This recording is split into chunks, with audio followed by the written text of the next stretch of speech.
तो आप सभी विद्यार्थियों को मेरी ओर से हार्दिक स्वागत और अभिनंदन है, नमस्कार है। तो आप सभी लोग देख रहे हैं कि पीछे के जो टॉपिक्स हम लोग पढ़ते आ रहे थे वो टॉपिक्स आज चल रहा है, चैप्टर जो चल रहा है वो था कृषि।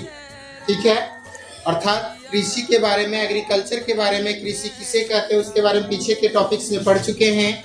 कृषि से संबंधित जो शाखाएं थी उनके बारे में अध्ययन कर चुके थे। आज भारत में कृषि का क्या योगदान है उसके बारे में थोड़ा जानने का प्रयास करते हैं, समझने का प्रयास करते हैं और एक दूसरे से परिचर्चा करने का प्रयास करेंगे। ठीक है, तो सबसे पहला चीज है आज का टॉपिक्स में, कृषि टॉपिक्स में, टॉपिक्स का नाम सबको पता है। आज का टॉपिक्स क्या है? तो कृषि है, यानी भारत में कृषि है।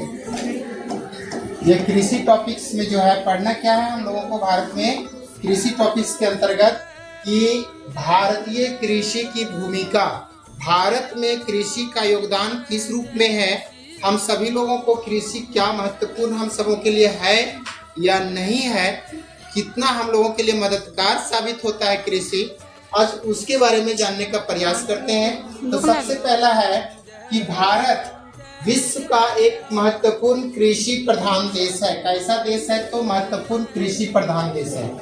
क्यों कृषि प्रधान देश है? क्योंकि भारत के जितने भी आबादी हैं उस आबादी का लगभग, कुल आबादी का लगभग 46.1%, ये जो रिकॉर्डेड दिया गया है 2025 के अनुसार दिया गया है। ठीक है, यानी 2025 के अनुसार बताया जा रहा है कि 46.1% भारत के लोग किस रूप में, प्रत्यक्ष रूप से या अप्रत्यक्ष रूप से किस पर निर्भर करते हैं? तो कृषि पर निर्भर करते हैं। यही कारण है कि भारत क्या कहलाता है? एक कृषि प्रधान देश कहलाता है। पहले के समय में भारत में बहुत अधिक 70%, 75% कृषि करते थे लोगों के भारत में।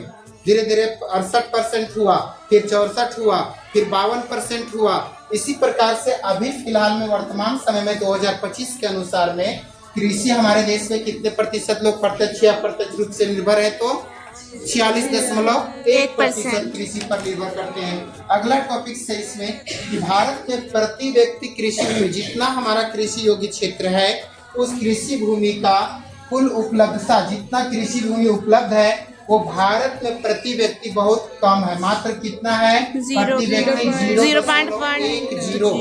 0.10 हेक्टेयर, यानी हेक्टेयर जो है वो क्या है? प्रति व्यक्ति उपलब्ध है। और ये बहुत महत्वपूर्ण क्वेश्चन है।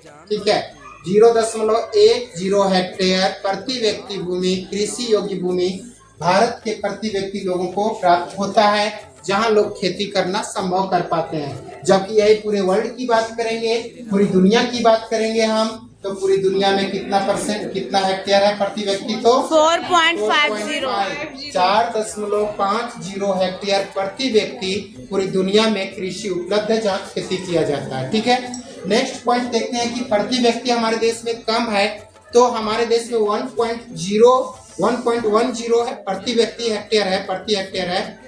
तो उसके आधार पर जीडीपी में क्या योगदान है और देश में कौन राज्य में सर्वाधिक है हमारा भूमि योग? ठीक है, तो देश में कितना है जीडीपी का कृषि में योगदान?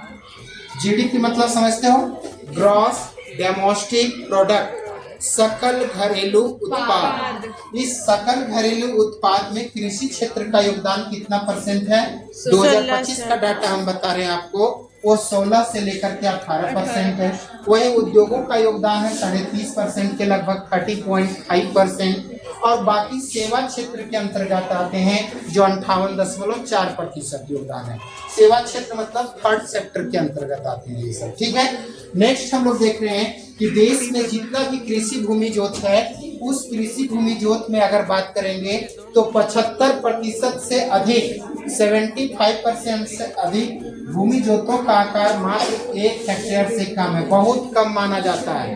75% से अधिक जो है भूमि का जोत वो 1 हेक्टेयर से कम है, जिसमें से उसी को कहा जाता है सीमांत किसान। ठीक है, सीमांत किसान के बारे में यहाँ चर्चा किया गया है। सीमांत मीन्स छोटे किसान। छोटे किसान वैसे किसान को कहा जाता है जिनके पास 1 हेक्टेयर से कम भूमि होता है।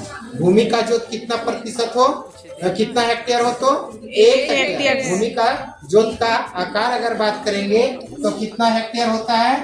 1 हेक्टेयर जिसके पास भूमि का जोत का आकार है वैसे किसान को सीमांत किसान की श्रेणी में रखते हैं। जो हमारे इस देश में वर्तमान समय में बात करेंगे तो लगभग 51% भूमि का जोत ऐसा है जो सीमांत किसान के अंतर्गत आते हैं, अर्थात 1 हेक्टेयर से कम है। जिन किसानों के पास 1 हेक्टेयर से कम भूमि होती है, भूमि का जोत का आकार होता है, उसे सीमांत किसान कहते हैं। और हमारे देश में ऐसे 1 हेक्टेयर से कम वाला क्षेत्र भूमि का जोत 51% भूमि है, कृषि योग्य भूमि है, अर्थात 51% किसान ऐसे हैं जो सीमांत किसान के अंतर्गत शामिल किए जाते हैं। ठीक है, नेक्स्ट है कि भारतीय कृषि किस पर निर्भर करती है? पूर्णतः मानसून पर निर्भर करती है, क्योंकि जब जब मानसून का आगमन होगा हमारे इस देश में, अभी सालों भर तो धान रोपा नहीं हो रहा था, देखिए मानसून आ गया, अभी समय है, जून के प्रथम सप्ताह में मानसून प्रवेश कर जाता है भारत में। ठीक है, भारत के मुख्य भूभाग पर, और पूरे भारत की बात करेंगे तो केरल, आपका अंडमान निकोबार द्वीप समूह में मई के लास्ट वीक में 22 से 25 मई तक इन कर जाता है, प्रवेश कर जाता है, जबकि भारत के मुख्य भूमि में जून के पहली सप्ताह में 1 जून से 5 जून तक भारत में आगमन हो जाता है। और झारखंड की बात करेंगे तो विशेष रूप से 15 जून तक माना जाता है। धीरे धीरे इसी तरह से जून भर में आ जाता है, लेकिन इस बार मानसून थोड़ा देरी पहुंचा है, जिसके वजह से थोड़ा देरी से खेती भी हो रही है, देरी से धान की रोपाई भी हो रही है। तो अभी देख रहे हैं कि हम लोगों के पास जो है बारिश होगा, वर्षा होगी, तभी हम लोग खेत में खेती लगाना संभव कर पाते हैं। इससे पता चलता है कि हमारे भारत के जो किसान हैं वो किस पर निर्भर करते हैं? मानसून पर निर्भर करते हैं। इसी प्रकार से जो मानसून पर निर्भर करता है, भूमि का जो जोत है उसमें भारत में राजस्थान राज्य ऐसा राज्य है जहाँ भूमि का जोत का आकार सबसे बड़ा है। पूछा जाएगा किस राज्य में भूमि का जोत का आकार सबसे अधिक? राजस्थान में। कितना है प्रति हेक्टेयर? 4 हेक्टेयर प्रति व्यक्ति। 4 हेक्टेयर प्रति व्यक्ति। और पूरे भारत की बात करेंगे तो 0.10 हेक्टेयर प्रति व्यक्ति है। और खाली राजस्थान की बात करेंगे तो 4 हेक्टेयर प्रति व्यक्ति। उसके बाद आता है पंजाब का 3.45 हेक्टेयर प्रति व्यक्ति। उसके बाद है गुजरात का जो है 2.85 हेक्टेयर प्रति व्यक्ति है। इसके साथ साथ सबसे कम भूमि का जोत का आकार कोई राज्य में है तो केरल में है, जहां मात्र 0.3 हेक्टेयर प्रति व्यक्ति भूमि जोत का आकार उपलब्ध है। और अपने राज्य झारखंड की बात करेंगे तो झारखंड में भूमि का जोत का आकार 0.38 हेक्टेयर प्रति व्यक्ति उपलब्ध है। इस प्रकार से भारत में जो है विशेष रूप से क्या है कि भारतीय कृषि का, भारत में लोगों का किस प्रकार से योगदान है, भूमिका है भारतीय कृषि का भारत में, उसके बारे में हमने एक संक्षेपण किया, इसके बारे में आपको जानकारी दिए। आप सभी को इसके लिए बहुत बहुत धन्यवाद, जो मेहनत करके आप लोग सुने और समझने का प्रयास किए। जय हिंद। विष्णु लोक में शेष नाग की शैया पर विश्राम कर